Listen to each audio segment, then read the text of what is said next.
أيها الذين آمنوا صلوا عليه وسلموا تسليما محمد صلى الله عليه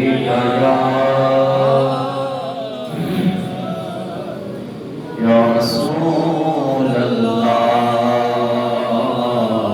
وسلم عليك يا حبيب الله زندگی تیرے کفے پاک کی ادا لگتی ہے چاندنی تیرے اجالوں کی ضیا لگتی ہے آنکھ اٹھی تو نظر آئی گٹار رحمت کی آنکھ اٹھی تو نظر آئی گٹار رحمت کی آج لہرائی ہوئی زلف دوتا لگتی ہے آج لہرائی ہوئی زلف دوتا لگتی ہے پہنچے جنت میں تو سبھی اہل نظر کہنے لگے پہنچے جنت میں تو سبھی اہل نظر کہنے لگے ہم نہ کہتے تھے کہ طیبہ کی فضا لگتی ہے ہم نہ کہتے تھے کہ طیبہ کی فضا لگتی ہے سن رہے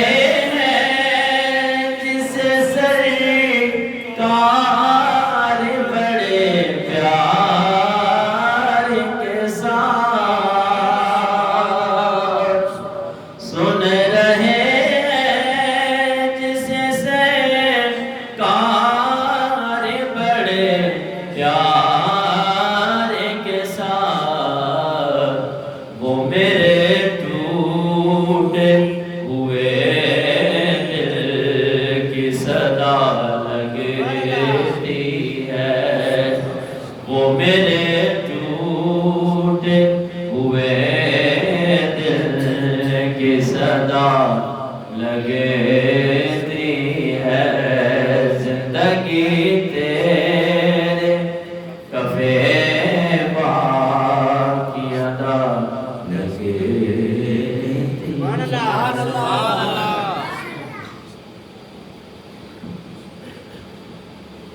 ہم دوسرا کے بعد انتہائی واضح احترام بزرگوں دوستوں اور بھائیوں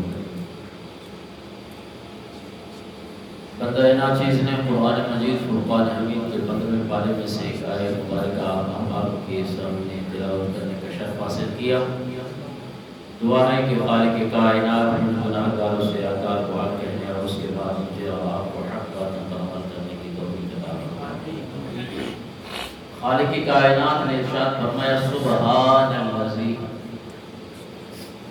پاک ہے وہ ذات اسرا بعبدہ جس نے اپنے خاص بندے کو سیر کرائی لیلا رات کے تھوڑے سے حصے میں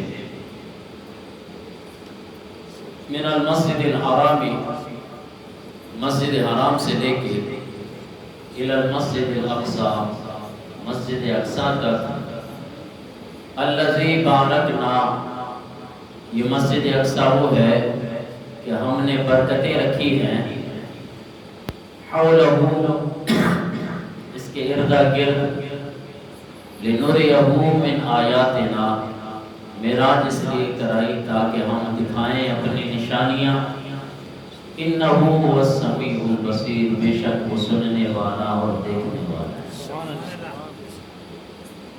اس آیہ مبارکہ میں ابتدا کے اندر خالق کائنات نے سبحان کا لفظ استعمال کیا۔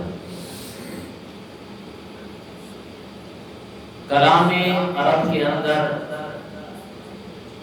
سبحان کا لفظ اس جگہ پہ استعمال کیا جاتا ہے جس جگہ پہ بشری عقل جو ہے وہ کسی چیز کو نہ سمجھ سکے، تو اس توہم کو دور کرنے کے لیے عرب والے سبحان کا لفظ استعمال کرتے ہیں، کیونکہ اس آیہ مبارکہ میں خالق کائنات نے ابتدا میں سبحان اس لیے ارشاد فرمایا کہ اپنے حبیب کو معراج کرائی جا رہی ہے، اور یہ بات بھی عقل سے ماورا ہے کہ جی حضور نبی کریم صلی اللہ تعالی علیہ وسلم آنے واحد کے اندر ساتوں آسمانوں سے اوپر لامکان کی سیر کر کے واپس آئے، یہ بات بھی انسانی عقل میں، بشر کی عقل میں نہ آنے والی اور سمجھ میں نہ آنے والی بات تھی، تو خالق کائنات نے ارشاد فرمایا سبحان، پاک ہے وہ ذات۔ کون سبحان؟ وہ سبحان کہ جس نے انسان کو وہ عقل اور فراست عطا کی کہ جس کے ذریعے انسان نے ایک ہوائی جہاز اور راکٹ بنایا، کہ جو ہوائی جہاز اور راکٹ جو ہم سالوں سال سفر کیا کرتے تھے، انسانی عقل کا بنایا ہوا، انسانی دماغ کا بنایا ہوا ایک جہاز، ایک راکٹ جو ہم سالوں کا سفر کرتے تھے، اور جناب والا سائنس نے یہ ترقی کر کے جہاز کو ایجاد کر کے سالوں کے سفر کو منٹوں کے اندر طے کرایا۔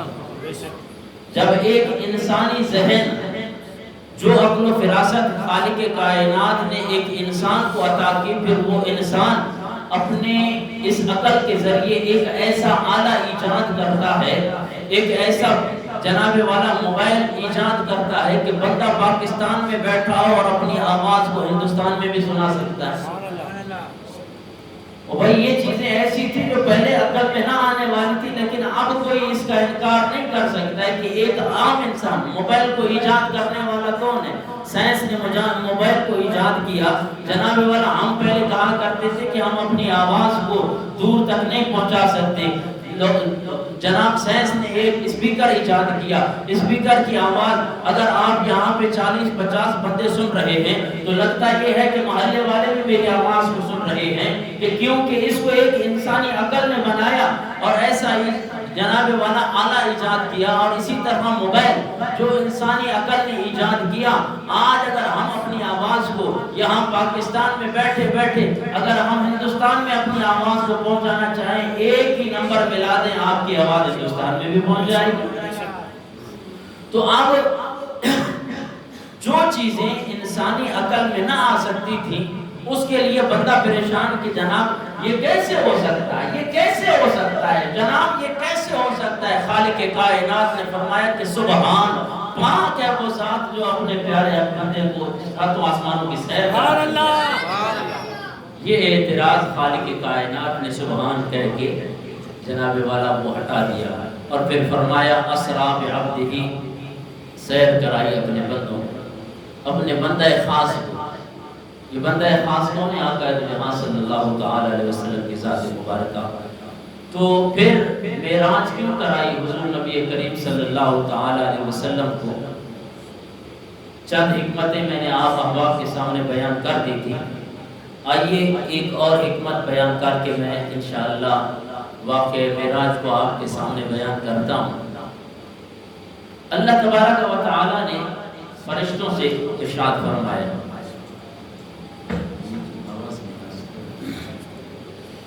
انی جاعل فی الارض خلیفہ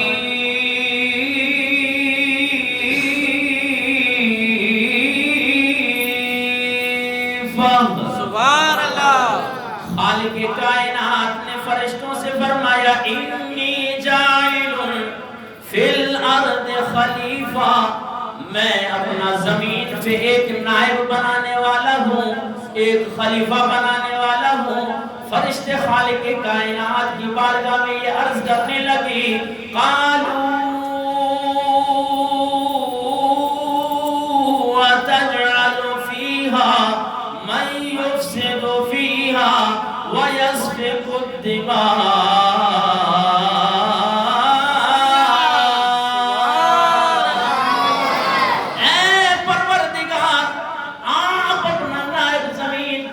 کیوں بھیج رہے ہو؟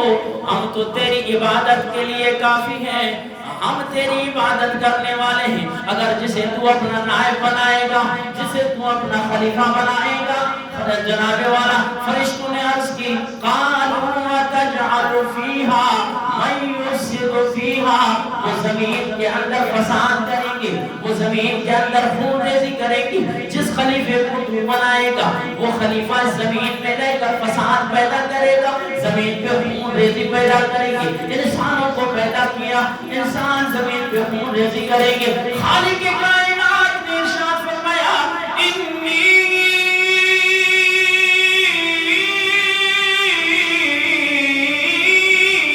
اعلم ما لا تعلمون۔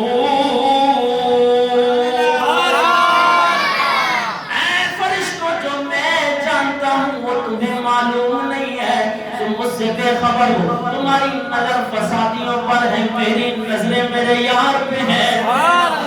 اللہ اکبر کبیرہ۔ آقا دو جہاں صلی اللہ تعالی علیہ وسلم کا جب تذکرہ خالق کائنات نے اس انداز میں کیا کہ تمہاری نظریں فسادیوں پہ ہے، میری نظر میرے یار پہ ہے، تو فرشتوں نے عرض کی مولا یہ کون سی ایسی شخصیت ہے جس کو تو پیدا کرے گا کہ اس کے لیے جناب والا زمین پہ امن ہو جائے گا؟ خالق کائنات نے فرمایا میں اپنے حبیب کو اس کائنات میں پیدا کرنے والا ہوں۔ جب حضور نبی کریم صلی اللہ تعالی علیہ وسلم کی شان کو خالق کائنات نے بیان کیا تو فرشتوں نے عرض کی مولا کیا ہم بھی اس کا کوئی دیدار کر سکتی ہیں؟ خالق کائنات نے فرمایا ہاں، ایک ایسی رات بناؤں گا کہ جس رات کو میں اپنے حبیب کو لامکاں پہ بلا کے اس کا دیدار تمہیں بھی کروں۔ اس لیے حضور نبی کریم صلی اللہ تعالی علیہ وسلم کے لیے معراج کی رات کو مقرر کیا گیا۔ تیسری حکمت یہ ہے کہ ایک مرتبہ زمین اور آسمان آپس میں ایک دوسرے کے ساتھ بحث مباحثہ کر رہے ہیں۔ زمین کہہ رہی ہے کہ اللہ تبارک و تعالی نے مجھ پر اپنے خزانے چھپائے ہیں، میرے اوپر گلاب ہے، میرے اوپر چمکتے چمکتے پھول ہیں، اور آسمان اپنی بحث مباحثہ میں کیا کہ تجھ میں کون سج رہا ہے؟ تجھ میں اگر پھول ہے تو خالق کائنات نے مجھ پہ چاند اور ستارے بھی رکھے ہیں۔ اس تذکرے کو، اس مناظرے کو، اس بحث کو ایک شاعر نے اپنی شاعری کے اندر اس طرح لایا ہے کہ فلک بولا کہ مجھ میں ماہ و خورشید درخشاں ہے، زمین بولی کہ مجھ میں لال ہے گلائے خنداں ہے، اور فلک بولا زمین سے مجھ میں انوار الہی ہے، زمین بولی فلک سے مجھ میں اسرار الہی ہے، اور فلک بولا کہ مجھ میں کہکشاں تاروں کی جھڑی ہوگی، زمین ہنس کر یہ بولی مجھ میں پھولوں کی لڑی ہوگی۔ اب مناظرہ چل رہا ہے، اب فلک بولا ستاروں سے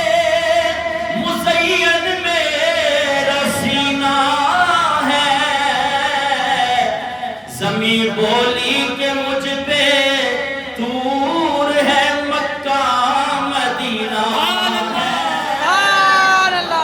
جب یہ زمین نے بات کی نا تو اب فلک بالکل خاموش ہو گیا. جب فلک نے یہ بات کی نا کہ مجھ پہ ستارے بھی ہے, مجھ پہ چاند بھی ہے, یہ کہا کہ ہاں میں مانتی ہوں کہ تجھ پہ کائنات کے اندر جناب والا دنیا کا چاند بستا ہے, مجھ پہ آمنہ کے لال کا چاند بستا ہے.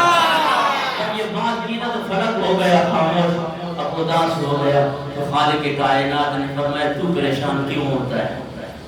ایک رات میں نے ایسے بھی بنائی ہے کہ اس محبوب کو لامکان پہ بلا کے یہ شرط تجھے بھی بخش دوں گا. سبحان اللہ. یہ شرط تجھے بھی بخش دوں گا کہ تو اس میرے محبوب کا دیدار کر. اسی لیے خالق کائنات نے اپنے حبیب کے لیے 27ویں رجب کی رات کو معراج کے لیے چن لیا, اس لیے معراج کروائی. آئیے حکمت میں نے کہا کہ بہت ہیں. اب جب 27ویں شعبان 27ویں رجب کی رات آئی تو خالق کائنات نے حضرت جبریل علیہ السلام کو حکم دیا کہ اے جبرائیل 70,000 اپنے ساتھ فرشتے لے کر حضور نبی کریم صلی اللہ تعالی علیہ وسلم کی بارگاہ میں چلا جا اور اسے میرا سلام کہہ, اور حضور نبی کریم صلی اللہ تعالی علیہ وسلم کو معراج کے لیے آسمانوں پہ لے آئے. حضرت جبریل علیہ السلام, میکائیل علیہ السلام, اسرافیل علیہ السلام 70,000 فرشتے لے کر اللہ تبارک و تعالی کے حکم سے حضور نبی کریم صلی اللہ تعالی علیہ وسلم کے کاشانہ نبوت کی طرف روانہ ہوتے ہیں. کمال ہے کہ ساری رات جاگنے والا انبیاء کا سردار, امت کا غمخوار آج ایسی رات آ گئی ہے جاگر تان کے آرام فرما رہے.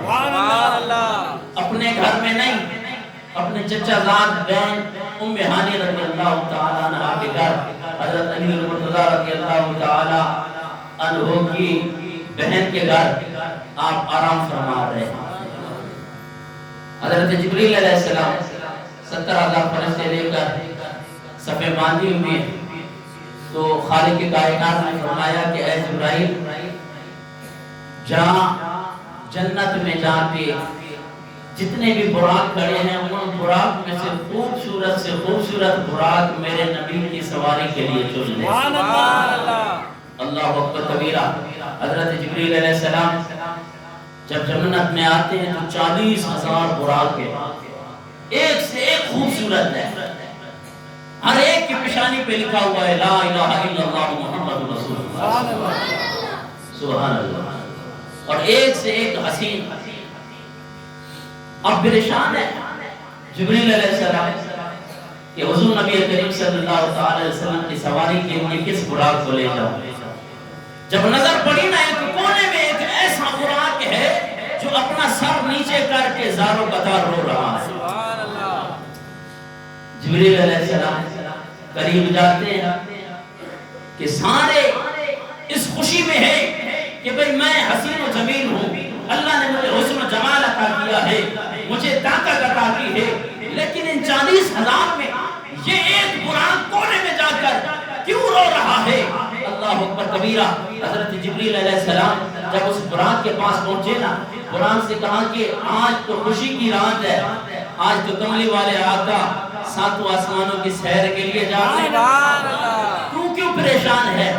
اور عرض کرنے لگا نہ میرے اندر حسن و جمال ہے, نہ میرے اندر کوئی اتنی طاقت ہے, لیکن برسوں سے میں نے سنا تھا کہ آقا جہاں صلی اللہ تعالی علیہ وسلم 27ویں رجب کی رات کو معراج کے لیے ان کے لیے براق چنا جائے گا. میں اپنی قسمت پہ رو رہا ہوں کہ مجھے میں کہاں اور میرا نصیب کہاں.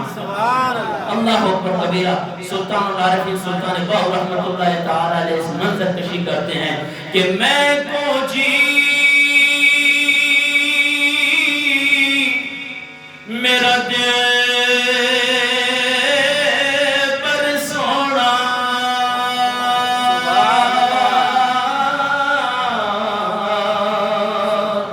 کیوں کر سینو بھاوا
بارگاہ میں جبریل علیہ السلام گئے اس کی درخواست لے کر، اور خالق کائنات نے فرمایا کہ ان تمام 40,000 فرشتوں براق میں سے اس براق کو لے جا جو میرے آقا کے عشق میں رو رہا ہے۔ تو عزیزان محترم، یہ جو عشق میں رونے والی جو آنکھ ہوتی ہے وہ اللہ تبارک و تعالیٰ کو بہت پسند ہوتی ہے۔ تو حضرت جبریل علیہ السلام اس براق کو سرکار دو جہاں صلی اللہ تعالیٰ علیہ وسلم کی سواری کے لیے لے چلتے ہیں۔ اللہ اکبر کبیرہ۔ اب جب حضرت جبریل علیہ السلام حضور نبی کریم صلی اللہ تعالیٰ علیہ وسلم کے اس کاشانہ نبوت کے تشریف لائے، تو اب بات یہ ہے کہ دروازہ جو ہے وہ بند ہے، کنڈا لگا ہوا ہے۔ اب یہ فرشتوں کا سردار ہے، اب ہوتا نا کوئی 14ویں صدی کا کوئی ملا اللہ جو پیغام کھڑی آئے وہاں دروازوں پر نکائے نہیں۔ اب جبریل پریشان ہے، کیوں؟ جبریل کو بھی پتا ہے کہ یہ وہ بارگاہ ہے کہ اگر یہاں پہ کوئی اپنا پر بھی مارے تو اس کے تمام اعمال تباہ و برباد ہو جاتے ہیں۔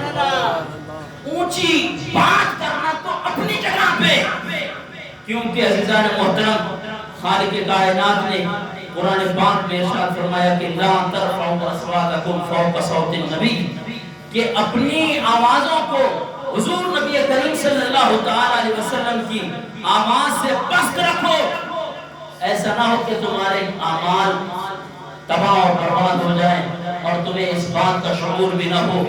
اللہ اکبر کبیرہ۔ اب حضرت جبریل علیہ السلام اللہ تبارک و تعالیٰ کی بارگاہ میں عرض کرتے ہیں، مولا تیرا حبیب تیرا محبوب آرام فرما رہا ہے، تو اب میں دروازہ کھٹکھٹاؤں تو بے ادبی ہوگی، مولا میں تیرے حبیب کو کس طرح بیدار کروں؟ خالق کائنات نے فرمایا کہ اے جبرائیل، میں نے تیرے یہ 600 نورانی پر کس لیے بنائے؟ سبحان اللہ۔ ان پروں کے ساتھ میرے آقا کے اس حجرہ مبارک میں جس میں آپ آرام فرما رہے ہیں، آپ ان نورانی پروں کے ساتھ اندر داخل ہو جاؤ۔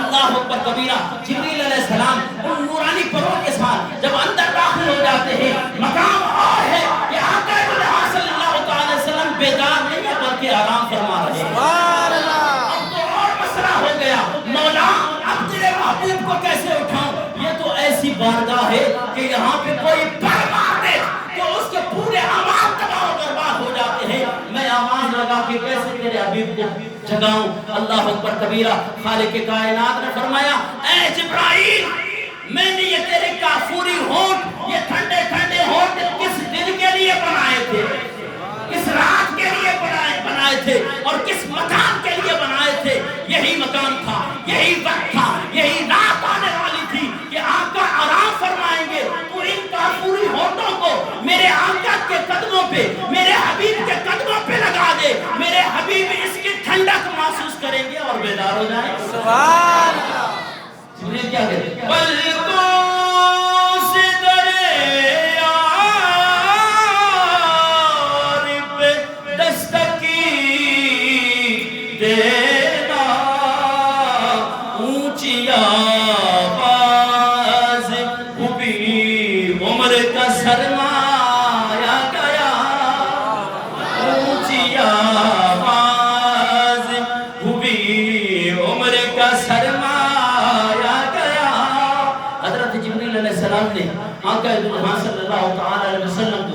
خالق کائنات نے فرمایا فقبل قدمہ، میرے حبیب کے قدموں کو بوسا دو۔ جبرائیل نورانی فرشتوں کا سردار آقا دو جہاں صلی اللہ علیہ وسلم کے قدموں کے بوسے لے رہا ہے۔ سبحان اللہ۔ ایک بار نہیں، بار بار جبریل علیہ السلام نے، کیونکہ مزہ جو ایسا ہے۔ سبحان اللہ۔ جبریل سے پوچھو نا کہ اس میں کیا مزہ ہے، کہ تیری میرا کہ تو عرش اولا تک پہنچا۔ جبریل عرض کرتے ہیں کہ تیری میرا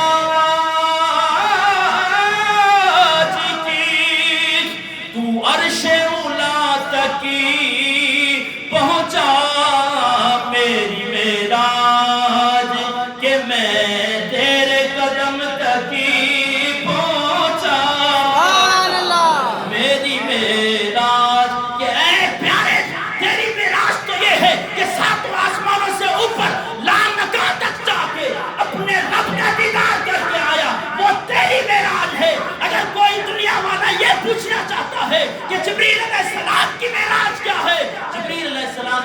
آج آقا کے قدم کو بوسہ دینا. سبحان اللہ. اب یہاں یہ مسئلہ بھی ختم.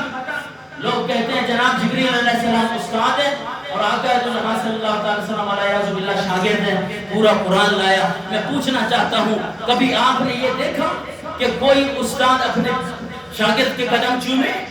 اس رات کو حضرت جبریل علیہ السلام نے یہ جناب والا اس بات کا اور اس اختلاف کو بھی ختم کر دیا کہ شاگرد اپنے استاد کے پاؤں چومتا ہے, مرید اپنے آقا کے قدم چومتا ہے.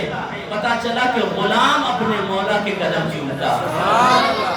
تو دعا ہے کہ خالق کائنات ہمیں حضور نبی کریم صلی اللہ علیہ وسلم سے سچی محبت نصیب فرمائے. وما علیہ الا البلاغ. جن احباب نے سنتے